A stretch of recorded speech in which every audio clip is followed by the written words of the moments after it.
Cinema নিয়ে সেভাবে আলোচনায় না এলেও বিভিন্ন কারণে সংবাদের শিরোনামে আসেন ঢালিউড চিত্রনায়ক জায়েদ খান। সম্প্রতি নেট দুনিয়ায় ডিগবাজি দিয়ে ভাইরাল তিনি। এরপর থেকে যেখানে যান ডিগবাজি দিয়ে দর্শকদের বিনোদিত করেন এই নায়ক।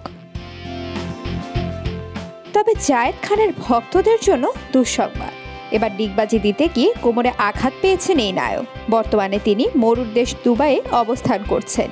সেখানকার এক সমুদ্র সৈকতে ডিগবাজি দিতে গিয়ে এ ঘটনা ঘটে। পরে চিকিৎসকের পরামর্শে হোটেলে নিয়ে যাওয়া হয় তাকে। সামাজিক মাধ্যমে ভাইরাল হওয়া ভিডিওতে দেখা যায় জায়েদ সমুদ্র সৈকতে ডিগবাজি দিচ্ছেন। হঠাৎই তিনি কোমরে ব্যথা পান এবং থমকে যান।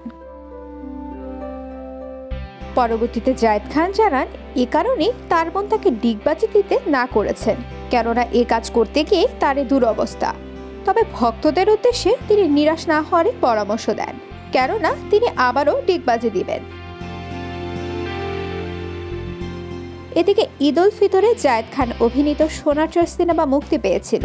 এই সিনেমাটি মুক্তিযুদ্ধের প্রেক্ষাপট নিয়ে নির্মিত। 1975 সালে বঙ্গবন্ধু হত্যার পর প্রধানমন্ত্রী শেখ হাসিনার বাংলাদেশ ফিরে আসার সময়ের গল্প এটি।